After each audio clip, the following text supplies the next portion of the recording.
Thank you, Mr. Leader, this leadership team, Colonel Nunn, for being here with us this morning.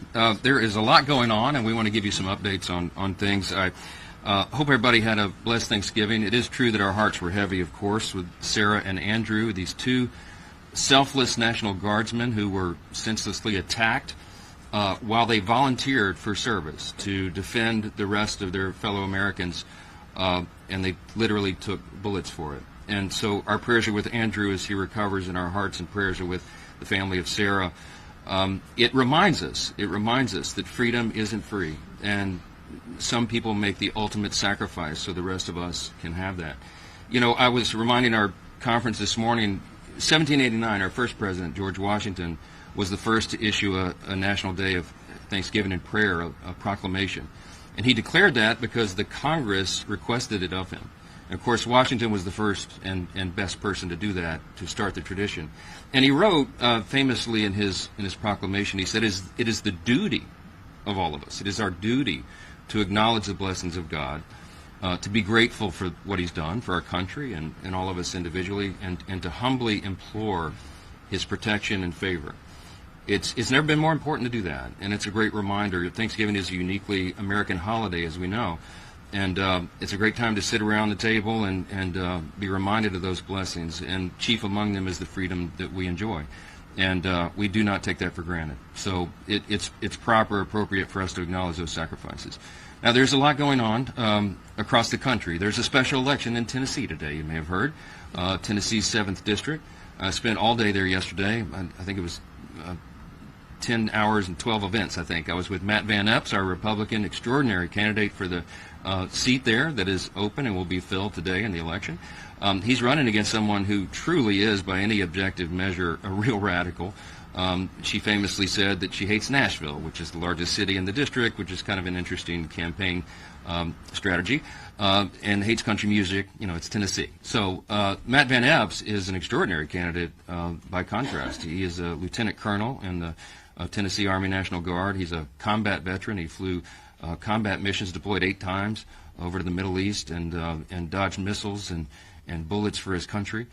He worked in Tennessee state government and is a highly capable, competent, calm, common-sense conservative. He's exactly what that district needs. We're excited for him, devoted husband and father, America First patriot. So hey, if you're in Tennessee's 7th District, Nashville, and 14 counties, go vote today. It matters.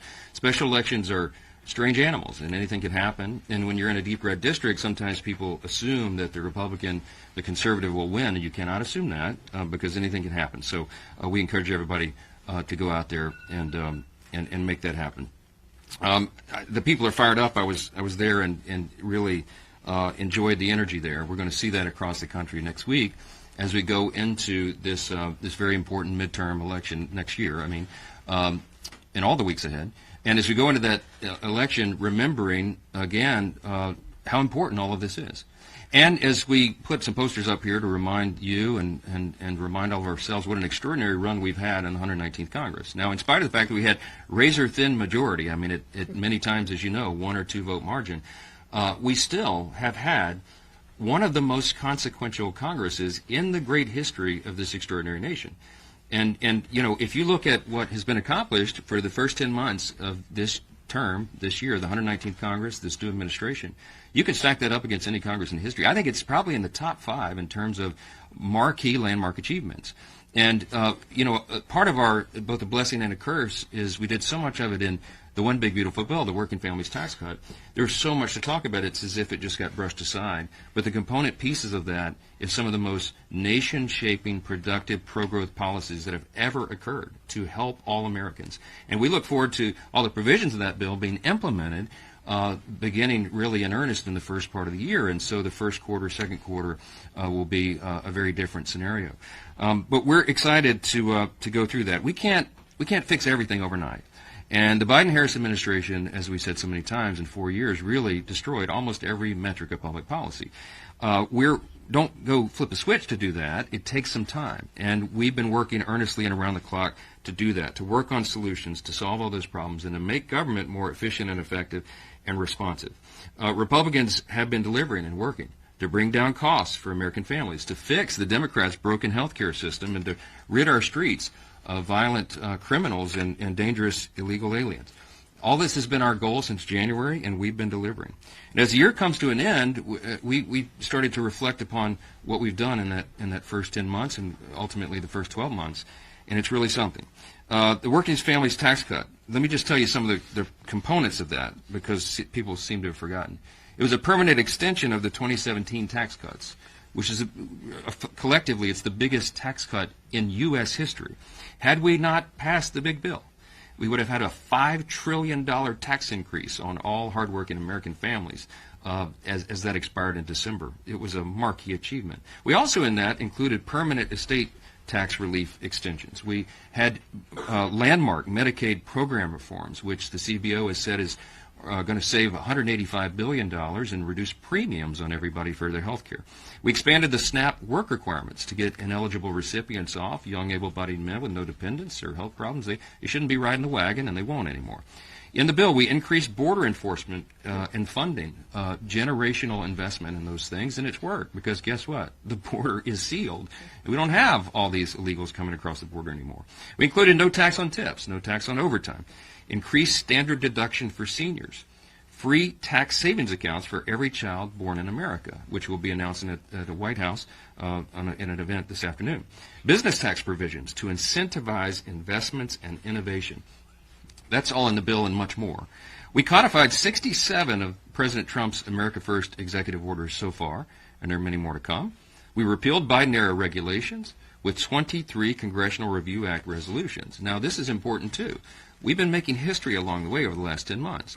In the entire time that CRAs, Congressional Review Acts, have been part of the law, only 20 had been signed into law since the inception of that instrument. This year alone, we have already passed 23 of those out of the House, and 16 of those have been signed into law. That's a big thing. We've restored regular order to the appropriations process, and y'all know what a big thing that was. A goal of mine since I became Speaker a little over 2 years ago was to restore regular order, because instead of governing by an omnibus before Christmas, which is no way to do stewardship, we wanted to get back to 12 separate appropriations bills. And as you saw, when we reopened government, one of the things the President signed was 3 regular order appropriations bills signed into law. What a marquee achievement. We had agriculture, legislative branch, military construction, VA bill signed into law, and both chambers and the appropriators are working right now to put the next bills, get them prepared, and get them enacted and signed into law. We've also, in the last 10 months, defunded wasteful spending through rescissions, billions of dollars there. We passed and signed into law the Genius Act, the bipartisan landmark crypto legislation. We passed and signed into law the Laken Riley Act, the Halt Fentanyl Act, and the Take It Down Act. And the House has passed the SAVE Act, the Illegitimate Court Counter Action Act, Protecting American Energy Production Act, the Protection of Women and Girls in Sports Act, Fix Our Forest Act, the Ticket Act, Unlocking Our Domestic LNG Potential Act, American Entrepreneurs First Act, Stop Illegal Entry Act, Made in America Defense Act. I could go on and on and on. Remember, these are just the top lines. The House has passed 331 pieces of legislation this year that will directly improve the quality of life for millions of American families. And that's a lot to be thankful for. By the way, just this week, as was mentioned earlier, President Trump is signing into law the IRS Math and Taxpayer Help Act. It received little fanfare in the media, but it's a bill that will provide taxpayers fairer treatment when corresponding with the IRS regarding tax returns, and that's a big thing as we go into tax season in the first quarter. It's the type of work that House Republicans are doing here every day in these halls. We're working on real solutions to real problems for our constituents. As I mentioned, the Working Families Tax Cut, if we were just to go through every provision of that bill that's going to make life easier and safer and more affordable for American families, we would be here until Christmas. So I'm not going to do that for you. But we're not going to rest on our laurels, okay? The American people delivered a clear mandate last fall for us to fix everything. And we're going to sprint through the finish line next November. We'll be adding a new member. I expect Matt Van Epps is going to win that election today. And we will bring our freshman class of Republicans up to the number of 36, adding another vote to that margin every single day, and we'll keep working. We're more confident than ever that the Working Families Tax Cut provisions are implemented as that happens in the first quarter, second quarter. American families begin to receive financial relief. Republicans are not just going to hold on to the majority. We're going to grow it. And over the next weeks and months, House Republicans will advance legislation to continue to bring down the cost of health care for working families, to ensure our fighting force remains the most lethal and the best prepared in the world, and to fully fund the government for the upcoming fiscal year in a responsible way while maintaining good stewardship of taxpayer resources. This week, as the leader mentioned, we'll pass legislation to reduce the regulatory burden on small businesses further, to keep the Chinese Communist Party out of America's classrooms. That's a big and important endeavor. And to establish a landmark nationwide NIL framework for collegiate athletics and empower student athletes to maximize their college experience.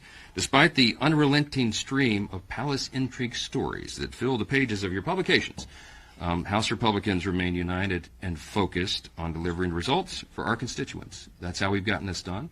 That's how we'll continue to do it. And that will be happening in earnest in the weeks and months to come. So we'll take a few questions if you have.